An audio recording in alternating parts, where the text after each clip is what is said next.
चलिए, तो आज हम लोग स्टार्ट करते हैं। जैसे कि मैंने पिछले लेक्चर में बता रखा था कि अब की हम लोग जो लेक्चर रहेगा वो हम लोग पढ़ेंगे डाल्टन्स एटॉमिक थ्योरी। और जो लेक्चर का नाम भी है हमारा डाल्टन्स एटॉमिक थ्योरी, यानी कि जॉन डाल्टन साहब ने एटम को लेकर के क्या अपना पोस्टुलेट दिया। तो स्टार्ट करते हैं एसआर के साहब के जवाब में, उनके टोन में अगर हम लोग बोलते हैं तो फिर रेडी। चलिए स्टार्ट करते हैं। अब भाई डाल्टन्स एटॉमिक थ्योरी बड़ा ही मजेदार थ्योरी है कि एटम वगैरह के बारे में, एटॉमिक वर्ल्ड के बारे में अगर किन्होंने भी सबसे पहले अपना थ्योरी प्रपोज किया तो वो कौन थे? जॉन डाल्टन ने किया। ठीक है, ये साइंटिफिक तरीके के आधार पर। बट उनसे भी पहले तो किन्हीं और ने, उनसे भी पहले बहुत साल पहले यानी कि बीसी में, ये तो कब लेकर के आए थे अपना थ्योरी? 1808 में लेकर के आए थे, 1808 में लेकर के आए थे। बट इनसे भी तो बहुत साल पहले यानी कि बीसी में 467 बीसी, 350 बीसी, 360 बीसी में पहले ही ग्रीक फिलोसफर, इंडियन फिलोसफर ने बता रखा है एटम के बारे में। अब थोड़ा चर्चा करें उस पर। तो चलिए आइए हम लोग चर्चा करते हैं। जैसे कि आप सपोज करो कि आपके पास कोई सा भी मैटर है। अब मैटर किसे कहते हैं? Which occupy space and having some mass. Matter उसे कहते हैं जो कि स्पेस ऑक्यूपाई करते हैं, जगह को घेरते हैं। जैसे कि मैं भी एक प्रकार का मैटर हूँ, ये भी एक प्रकार का मैटर है, ये भी एक प्रकार का मैटर है। तो जो कि जगह घेरता है, स्पेस को ऑक्यूपाई करता है और उसका कुछ ना कुछ मास हो, उसको हम लोग क्या कह देते हैं? मैटर। अब बात को जरा सा अपने मन में जरा सा सोचिए कि क्या कोई भी मैटर डायरेक्टली वो मिलकर के बना होगा या फिर वो स्मॉलेस्ट पार्टिकल से मिलकर के बना होगा, छोटे छोटे पार्टिकल से। आप ऐसे ही समझो। क्या एग्जांपल ले लो? हाँ चलो, ईट, मेरे पास ईट है यानी कि ब्रिक्स है मेरे पास। तो क्या ब्रिक्स जो है, ईट जो वो डायरेक्ट ईट से मिलकर के बना हुआ है या फिर उसको तोड़िएगा? कभी ईटा को तोड़ोगे भाई, तो जब भी तुम ईटा को तोड़ोगे ना तो तुमको क्या नजर आएगा कि उसमें बहुत छोटा छोटा छोटा छोटा मिट्टी के महीन महीन आपको कण से नजर आएगा, धूल कण का महीन महीन सा कण नजर आएगा। क्यों? क्योंकि वो जो ईट है वो डायरेक्टली नहीं मिलकर के बना हुआ है, बल्कि छोटे छोटे स्मॉलेस्ट पार्टिकल से मिलकर के बने हुए हैं। एज लाइक हम लोग भी अपने आप को कंसीडर करते हैं कि हम लोग भी किससे मिलकर के बने हुए हैं? सेल से मिलकर के बने हुए हैं। स्मॉलेस्ट एक सेल, फिर उसके बाद बहुत सारे सेल मिले, तब जाकर के फुल बॉडी बना। यानी कि मैं बोल सकता हूं कि कोई भी मैटर जो है वो डायरेक्टली मैटर नहीं बना हुआ है। वो मैटर जो है बहुत ही एक स्मॉलेस्ट, एकदम एक्सट्रीमली स्मॉलेस्ट पार्टिकल से मिलकर के बना हुआ है। और उस स्मॉलेस्ट पार्टिकल को हम लोग क्या नाम देते हैं? एटम नाम देते हैं। लेकिन पता है, इस बात को भाई जॉन डाल्टन ने नहीं बताया। इस चीज को आपका ग्रीक एंड इंडियन फिलोसफर, ये दोनों जगह के लोग जो है, ग्रीक एंड इंडियन फिलोसफर ने मिल करके बताया कि जितने भी मैटर होते हैं, यानी कि मैं बोल सकता हूं कि इन दोनों ने मिल करके बताया all matters are consist of, यानी कि जितने भी सारे मैटर होते हैं कंसिस्ट ऑफ, किससे मिलकर के बने होते हैं भाई? एटम से मिलकर के बने होते हैं। या तो बोल सकता हूं एक्सट्रीमली स्मॉलेस्ट पार्टिकल, बहुत बहुत बहुत छोटे पार्टिकल से मिलकर के बने होते हैं। और उस छोटे पार्टिकल को हम लोग क्या कर देते हैं? उस छोटे पार्टिकल को हम लोग कह देते हैं एटम्स। क्या कह देते हैं उसे? हम लोग एटम्स कह देते हैं। यानी कि जितने भी सारे आपके जो भी मैटर्स हैं वो बहुत ही स्मॉलेस्ट पार्टिकल से मिलकर के बने होते हैं। और उस स्मॉलेस्ट पार्टिकल का हम लोग नाम क्या दे देते हैं? एटम नाम देते हैं। बट पता है, इस बात को हम लोग तो आज पढ़ रहे हैं ना, लेकिन इस बात को तो कई साल पहले यानी कि बीसी, बिफोर क्राइस्ट में बता दिया गया। लगभग 467 बीसी में ही बता दिया गया। किनके द्वारा? ग्रीक एंड इंडियन फिलोसफर के द्वारा। भाई उसका नाम भी जानना चाहोगे? उसका नाम क्या था? तो उसका नाम था डेमोक्रिट्स। उसका नाम था आपका डेमोक्रिट्स, यानी कि उसका नाम क्या था आपका? डेमोक्रिट्स। फिर से एक बार समझते हैं कि डेमोक्रिट्स ने क्या बताया। डेमोक्रिट्स ने बताया कि जितने भी आपको सारे मैटर नजर आ रहे हैं, ऑल मैटर्स, जो अलग अलग प्रकार के आपको मैटर्स नजर आ रहे हैं भाई, वो डायरेक्ट कोई ना कोई भी मैटर ऐसे ही नहीं मिल करके बना हुआ है, बल्कि वो मैटर जो है एक बहुत ही छोटे स्मॉलेस्ट पार्टिकल से मिलकर के बने हुए होते हैं। और उस स्मॉलेस्ट पार्टिकल को हम लोग क्या नाम दे देते हैं? एटम नाम दे देते हैं। अब याद रखोगे कि एटम जो है आपका ग्रीक लैंग्वेज का वर्ड है, ये ग्रीक वर्ड है। ये कौन सा वर्ड है? ग्रीक वर्ड है। और इस एटम का मतलब होता है एटोमोस। इस एटम का मतलब क्या होता है, एटोमोस। यानी कि एटम जो है कौन सा लैंग्वेज से लिया गया है, ग्रीक लैंग्वेज से लिया गया है। यानी कि उस वर्ड का नाम क्या है, एटोमोस। और इसका मतलब होता है अनकटेबल, अनकटेबल या तो अनडिविजिबल, अनडिविजिबल। यानी कि आप ऐसे समझो कि मेरे पास कोई भाई एक इस प्रकार का मैटर है, एक कोई सा भी एक मैटर मैंने ले लिया। अब उस मैटर को मैं क्या करते जा रहा हूँ, छोटा छोटा छोटा छोटा छोटा छोटा पीस करते जा रहा हूँ मैं उसको। तो पीस करते जाऊंगा तो एक समय ऐसा आ जाएगा, अल्टीमेटली एक समय मेरे पास क्या आ जाएगा पता है, कि उस छोटे टुकड़े को भी मैं और टुकड़ा नहीं कर पाता, उस मैं छोटे टुकड़े को और टुकड़ा में नहीं बांट पाता। और जिस छोटे टुकड़े को मैं और टुकड़ा में नहीं बांट पाता ना, उसी का नाम क्या हो गया, एटम हो गया। ये मैं नहीं बोल रहा हूं, ये किन्होंने बोला है, ग्रीक एंड इंडियन फिलोसफर यानी कि डेमोक्रिट्स ने बोल रखा है। ये इन्होंने, इन महाशय ने, डेमोक्रिट्स ने बता रखा है कि आप एक मैटर लो, उस मैटर को छोटे छोटे टुकड़ा में काटते जाओ, बांटते जाओ, तो अल्टीमेटली आपके पास एक ऐसा समय आएगा, एक ऐसा पार्टिकल आपको देखने को मिलेगा कि आप उस पार्टिकल को और ज्यादा छोटा नहीं कर सकते, आप और ज्यादा ब्रेक डाउन उसको नहीं कर सकते। अनकटेबल है वो, अनडिविजिबल है वो। और जिसको आप ब्रेक डाउन नहीं कर सकते, जो अनकटेबल है पार्टिकल, जो अनडिविजिबल पार्टिकल आपको प्राप्त हुआ, उस अनडिविजिबल पार्टिकल का नाम उन्होंने क्या दे दिया, एटम दे दिया। ओके तो इन सभी चीजों को एक साइंटिफिक वे में ढालने का प्रयास किसने किया, एक साइंटिफिक नोटेशन में देने का प्रयास किसने किया, सबसे पहले डाल्टन ने किया। डाल्टन ने भी कुछ ज्यादा नहीं किया, इसमें पहली बात को एज इट इज रख दिया डाल्टन साहब ने भी। जॉन डाल्टन साहब ने भी सेम वही बात बोला कि बोल भाई डेमोक्रिट्स वगैरह, महर्षि कनाद जो है, पकुधा कात्यायन में बिल्कुल सही बोल रहे हैं कि जितने भी सारे मैटर हैं वो बहुत ही एक स्मॉलेस्ट, एकदम एक्सट्रीमली पार्टिकल से मिलकर के बने हुए होते हैं। और उस एक्सट्रीमली स्मॉलेस्ट पार्टिकल का नाम उन्होंने क्या दे दिया, एटम दे दिया। तो फर्स्ट पॉइंट यहां पर मैं जॉन डाल्टन का फर्स्ट जो पोस्टुलेट है वो क्या निकल के आता है कि ऑल द मैटर्स, जितने भी मैटर्स होते हैं, all the matters are composed with, जितने भी सारे मैटर होते हैं कंपोज्ड विथ, किससे मिलकर के बने होते हैं,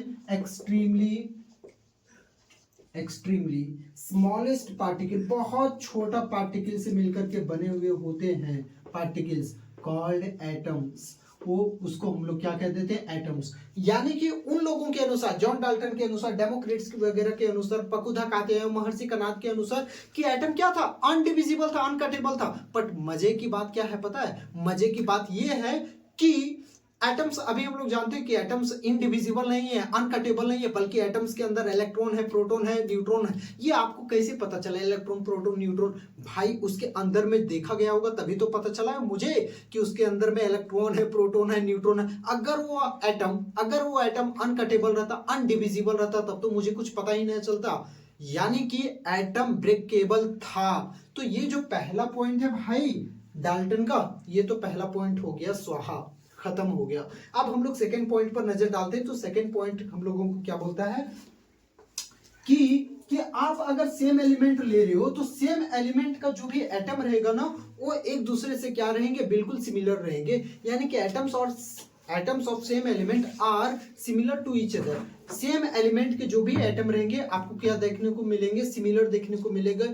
अब किस किस चीजों में सिमिलर देखने को मिलेंगे, उनके केमिकल प्रॉपर्टीज के आधार पर देखने को सिमिलर मिलेंगे, आपका उनका मास के आधार पर देखने को मिलेंगे, उनके शेप के आधार पर, उनके साइज के आधार पर देखने को मिलेंगे। तो मैं यहाँ पर लिख सकता हूँ, क्या लिख सकता हूँ मैं यहाँ पर, atoms of the same element, same elements के जो भी एटम्स रहते हैं आर सेम इन प्रॉपर्टीज, उन लोगों का प्रॉपर्टीज भी क्या होता है, सेम होता है। कि आपके पास सेम एलिमेंट है, भाई मेरे पास सेम एलिमेंट है, तो उसका जो एटम रहेगा उसका प्रॉपर्टीज भी क्या रहेगा, सेम रहेगा। जैसे कि कौन सा प्रॉपर्टीज, उनका मानना था कि उनका केमिकल प्रॉपर्टीज सेम रहेगा। कि अगर एलिमेंट सेम है तो उस एलिमेंट का जो भी एटम रहेगा, उस सारे के सारे एटम्स का केमिकल प्रॉपर्टीज सेम रहेगा। किसी का भी मतलब यानी कि एक अलग इंडिविजुअल प्रॉपर्टी नहीं रहेगा, अलग अलग नहीं रहेगा।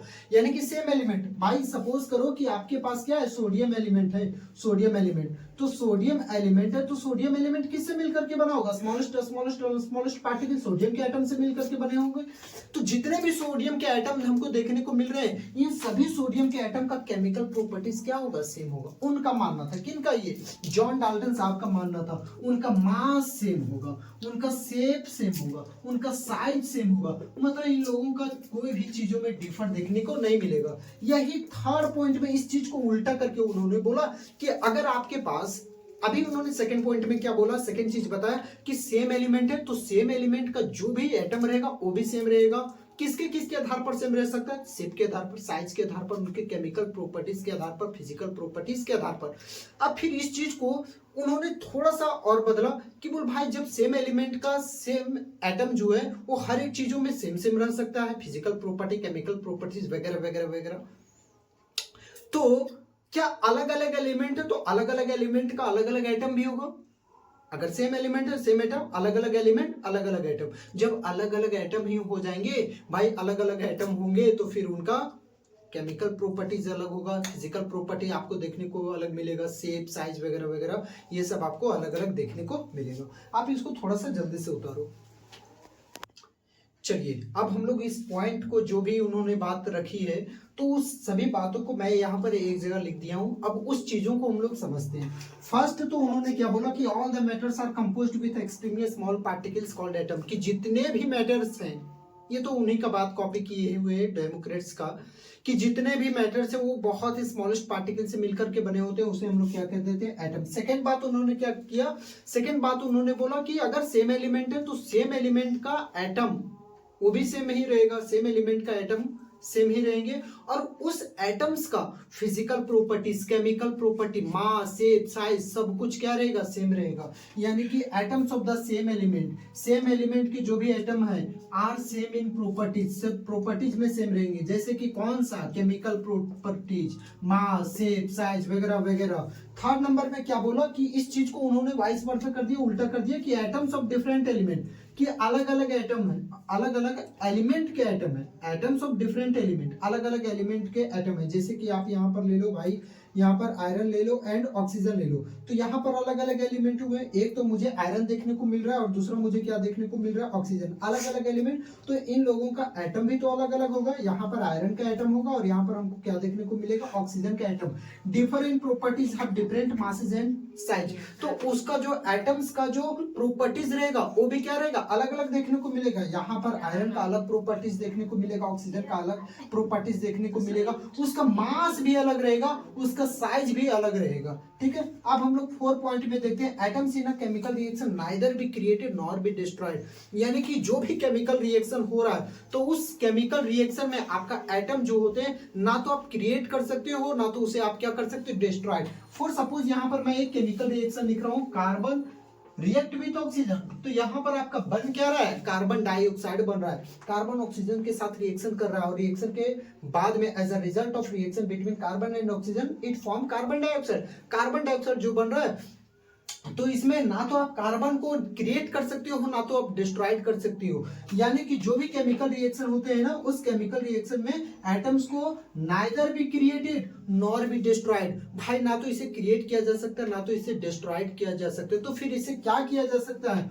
ओनली इट कैन ट्रांसफॉर्म, सिर्फ इसे आप ट्रांसफॉर्म कर सकते हो from one part two another part, one part two another part. एक पार्ट से आप दूसरे पार्ट में एक पार्ट से आप दूसरे पार्ट में चेंज कर सकते हो, बट उसे ना तो आप डिस्ट्रॉय कर सकते हो ना तो आप उसे क्या कर सकते हो? क्रिएट कर सकते हो। और इसी चीज को क्या माना जाता है? Law of conservation of atom. Atom का कंजर्वेशन माना जाता है, तो याद रखिएगा law of conservation of atom इसी को माना जाता है, लॉ ऑफ कंजर्वेशन ऑफ मास भी इसी को माना जाता है, और लॉ ऑफ कंजर्वेशन ऑफ जो भी हम लोग बैलेंसिंग ऑफ केमिकल रिएक्शन जो हम लोग क्लास 10th में पढ़े थे, बैलेंसिंग ऑफ केमिकल रिएक्शन, ये भी इसी चीज को ही माना जाता है। तो आपका 4 पॉइंट क्या होता है? थोड़ा कुछ ज्यादा ही वीवीआई हो जाता है, कुछ ज्यादा इंपॉर्टेंट हो जाता है। 5th पॉइंट पर आते हैं, तो 5th पॉइंट क्या बोलता है हमारा? कि व्हेन एटम्स ऑफ सेम या तो डिफरेंट एलिमेंट, आपका सेम एलिमेंट है या तो फिर क्या है? अलग अलग एलिमेंट है, तो सेम एलिमेंट का एटम या तो अलग अलग एलिमेंट का एटम कंबाइन टुगेदर, दोनों एक साथ मिलते हैं, या तो सेम एलिमेंट के एटम एक साथ मिलेंगे या तो डिफरेंट एलिमेंट के एटम क्या होंगे? एक साथ मिलेंगे और बनाएंगे क्या? बनाएंगे यहाँ पर कंपाउंड्स, कंपाउंड बनेगा, they combined in a fix ratio. लेकिन जो भी कंपाउंड बनेगा ना, उसमें जो भी एलिमेंट रहेगा मौजूद, उस एलिमेंट का रेशियो जो रहेगा वो हमेशा क्या रहेगा? आपको फिक्स देखने को मिलेगा, एंड सिंपल होल रेशियो। जैसे कि यहाँ पर मैं एक समझाता हूँ, यहाँ पर आप ले लो भाई NH3, मेरे पास है अमोनिया, ओके, मेरे पास क्या है अमोनिया। तो यहाँ पर नाइट्रोजन का कितना नंबर देखने को मिल रहा है, कुछ नहीं है तो 1, और हाइड्रोजन का कितना नंबर देखने को मिल रहा है 3। तो यहाँ पर अमोनिया में नाइट्रोजन 1 है और हाइड्रोजन कितना है 3 है। तो इसका नाइट्रोजन का कि 1 नाइट्रोजन है और हाइड्रोजन 3 है, ये इसका फिक्स नंबर होता है, ये इसका नंबर चेंज कभी भी होने वाला नहीं है। यानी कि कंपाउंड में जो भी एलिमेंट्स रहते हैं उस एलिमेंट का रेशियो जो रहेगा वो हमेशा क्या रहेगा, फिक्स रहेगा। और भी मैं एग्जांपल लेता हूं, CO2 कार्बन डाइऑक्साइड लेता हूं, या तो आप H2O ले लो, पानी ले लो, पानी रे पानी, कैसा है तुम्हारा रंग यार। यहाँ पर हाइड्रोजन, हाइड्रोजन के यहाँ पर ले लेते हैं, तो हाइड्रोजन का यहाँ पर कितना एटम, हाइड्रोजन का एटम है यहाँ पर भाई 2, ऑक्सीजन का कितना एटम है, यहाँ पर ऑक्सीजन का 1 एटम है। तो ये जो भी रहेंगे H2O में, हाइड्रोजन का हमेशा कितना एटम रहेगा मौजूद, 2 एटम रहेगा, और ऑक्सीजन का कितना एटम रहेगा मौजूद, 1 ही एटम रहेगा।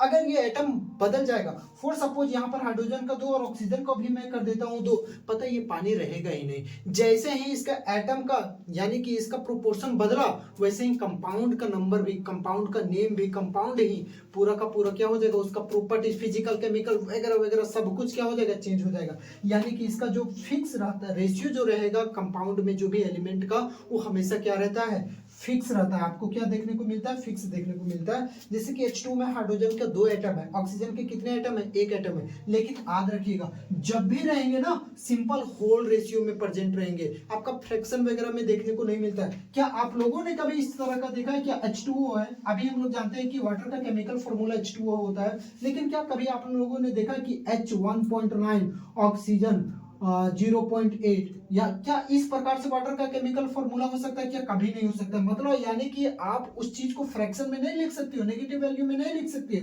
ठीक उसी प्रकार से मैं यहाँ पर कार्बन डाइऑक्साइड के लिए लिख रहा हूँ CO2, इधर मैं लिखता हूँ CO2 कार्बन डाइऑक्साइड। तो क्या इसको हम लोग, क्या कभी आपने अभी तक अपने लाइफ में कभी देखा है क्या 0.6 ऑक्सीजन 2.5, क्या इस तरह का हो सकता है, क्या नहीं हो सकता, फ्रैक्शन में हो ही नहीं सकता। यानी कि जो भी कंपाउंड बनेंगे ना, उस कंपाउंड में जो भी एलिमेंट रहेगा फिक्स, पहली बात तो फिक्स नंबर ऑफ रेशियो में रहेगा, और दूसरी बात क्या रहेगा पता है, कि होल रेशियो में रहेंगे, यानी कि होल नंबर में रहेंगे, कभी आपका फ्रैक्शन वगैरह में मौजूद नहीं रहेगा। चलिए आप इस चीज को जल्दी से लिख लो।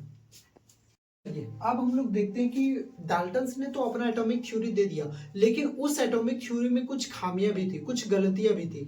तो उनके थ्योरी में क्या क्या गलतियां थी, आइए उस चीजों को हम लोग देखते हैं थोड़ा बढ़िया से। फर्स्ट में क्या है, it fails to explain the law of gaseous volume.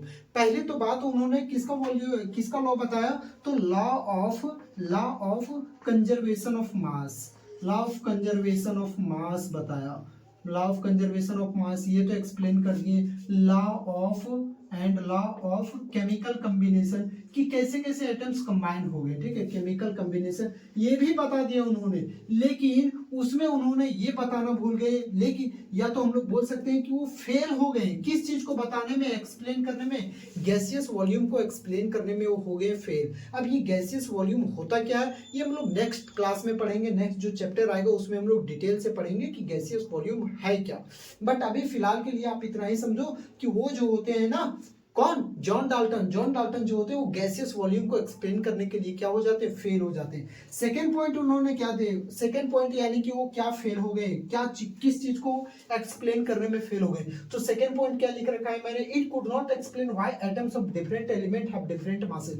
अब उन्होंने क्या बोला था कि डिफरेंट एलिमेंट है, तो डिफरेंट एलिमेंट के एटम्स भी क्या रहेंगे, डिफरेंट रहेंगे। अब किस किस चीजों में डिफरेंट रहेंगे, मास के आधार पर डिफरेंट रह सकते हैं, शेप के आधार पर, साइज के आधार पर, उनका properties, chemical properties, physical properties, ये सब का सब क्या रहेगा भाई, अलग अलग रहेगा।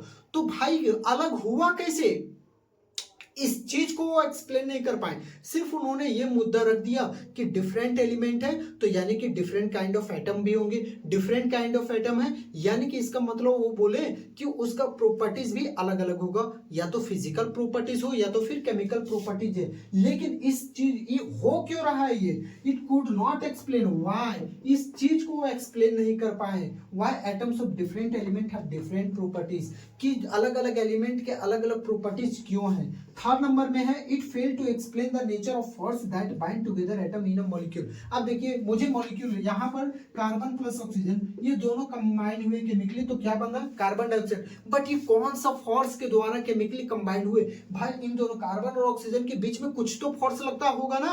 अब कौन सा फोर्स काम कर रहा है उस फोर्स को ये एक्सप्लेन करने में क्या हो गए नाकामयाब हो गए, एक्सप्लेन नहीं कर पाए, फेल्ड हो गए ये। तो वही बोल रहा है it fail to explain the nature of force, किस प्रकार का फोर्स लग रहा है उस फोर्स के नेचर को एक्सप्लेन करने में ये फेल हो गए that bind together atoms in a molecule, कि उस एटम जो भी मॉलिक्यूल बन रहा है तो मॉलिक्यूल बनने के लिए क्या होते हैं एटम्स केमिकली कंबाइंड होते हैं। अब वो केमिकली कंबाइंड हो रहे हैं भाई तो किस कोई ना कोई तो फोर्स के द्वारा केमिकली कंबाइंड होते होंगे, तो किस फोर्स के द्वारा वो एटम केमिकली कंबाइंड हो रहे हैं इस चीज को एक्सप्लेन करने में नाकामयाब रह गए। फोर्थ पॉइंट क्या लिख रखा है मैंने, it could not explain how and why atoms of different elements combine with each other to form compound और मॉलिक्यूल्स, कि it could not explain how and why कैसे और क्यों atoms of different element combined with each other, कि अलग अलग element के atom जो होते हैं ये बताने में असमर्थ रह गए कि अलग अलग एलिमेंट के अलग अलग जो एटम है वो कैसे केमिकली कंबाइंड हो रहे हैं, क्या बनाने के लिए कंपाउंड बनाने के लिए या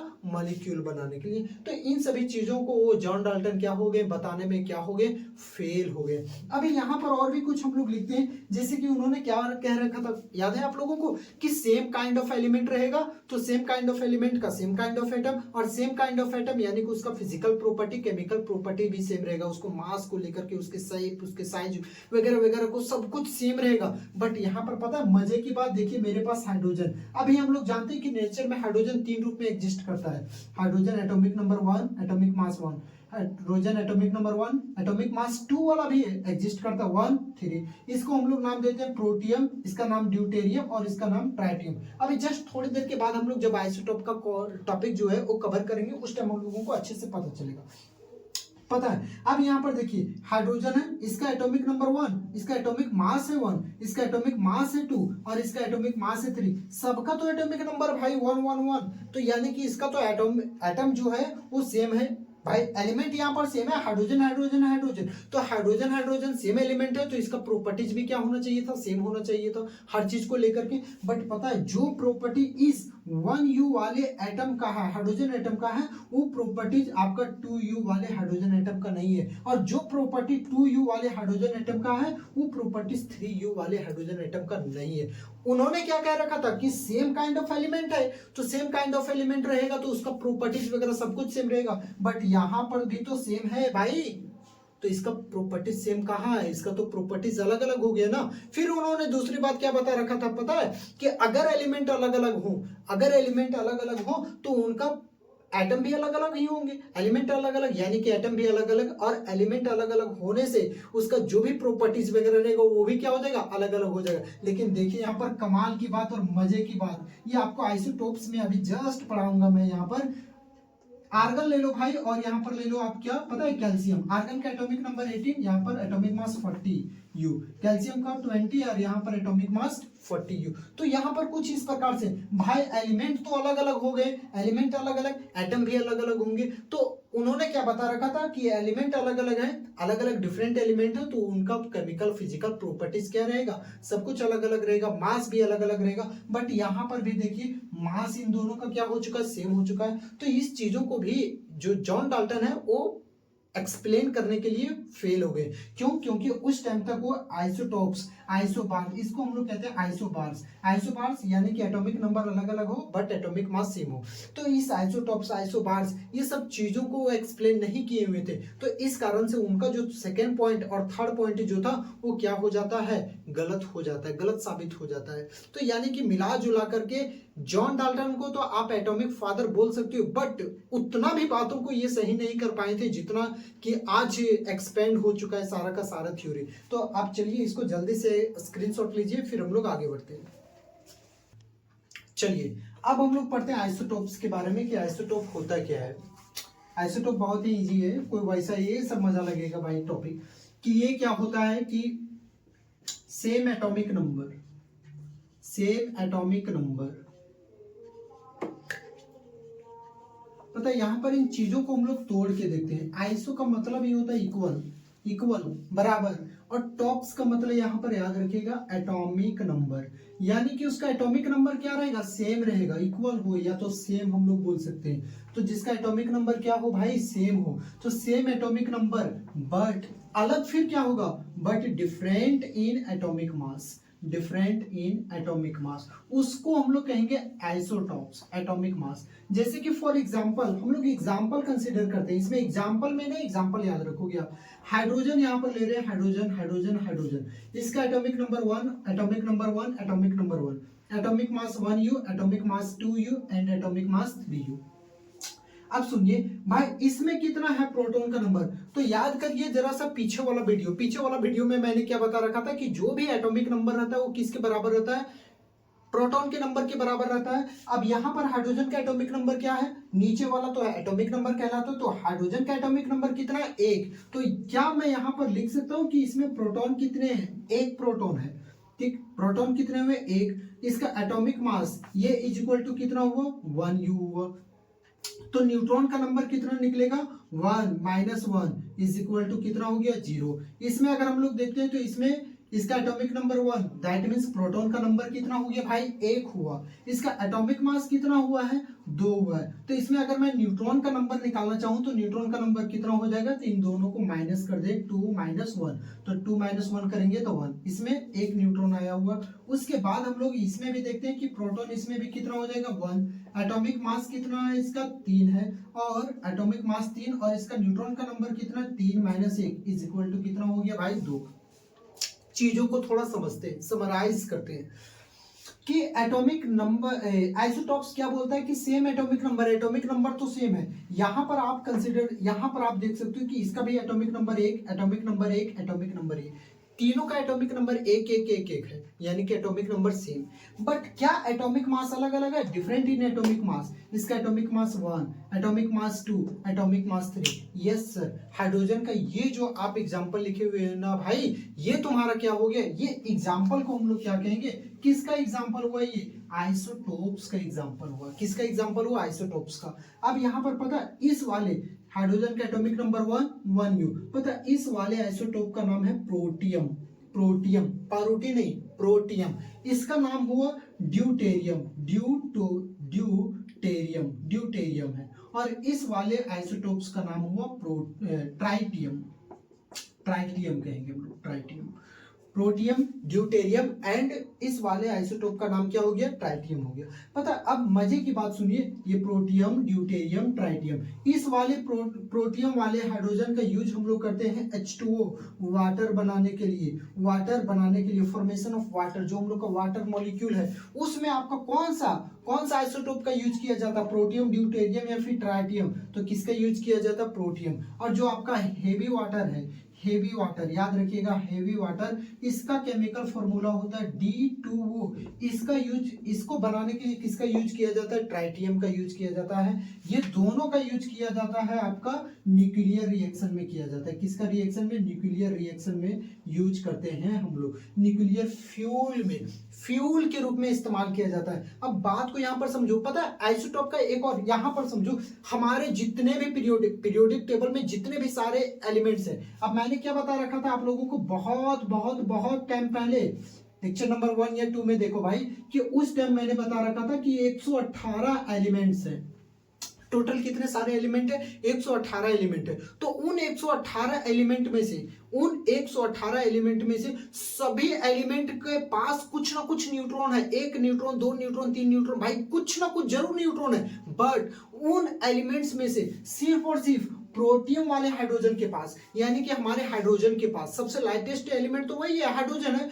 तो उस एलिमेंट के पास, उस हाइड्रोजन के पास मात्र में सिर्फ और सिर्फ एक वही है एलिमेंट, हाइड्रोजन है, कि उस हाइड्रोजन के पास याद रखोगे न्यूट्रॉन नहीं होता है। याद रखोगे, हमारे पीरियोडिक टेबल में एक ऐसा एलिमेंट है, एक ऐसा एलिमेंट है जिसके पास न्यूट्रॉन नहीं होता है, और वो कौन सा एलिमेंट है, हाइड्रोजन। अब भाई हाइड्रोजन तो 3 मॉडल में पाया जा रहा है, प्रोटियम, ड्यूटेरियम, ट्राइटियम, तो किस वाले के पास नहीं है न्यूट्रॉन, तो प्रोटियम के पास आपका न्यूट्रॉन नहीं देखने को मिलता है। न्यूट्रॉन यहाँ पर देख सकते हो कि न्यूट्रॉन का नंबर कितना है, 0 है यहाँ पर। ड्यूटेरियम के पास न्यूट्रॉन कितना है, 1, और ट्राइटियम के पास न्यूट्रॉन कितना है, 2। अब बात को जरा सा समझो, इस प्रोटियम के पास देखिए तो प्रोटॉन 1, ड्यूटेरियम के पास प्रोटॉन 1, ट्राइटियम के पास प्रोटॉन 1, यानी कि नंबर ऑफ प्रोटॉन इक्वल है। बट याद रखिए यहाँ पर न्यूट्रॉन का नंबर क्या इक्वल है, 0, 1, 2। क्या न्यूट्रॉन का नंबर इक्वल है, नहीं। तो मैं यहाँ पर आइसोटॉप्स का पता है, एक तो ये ऑलरेडी डेफिनेशन हो गया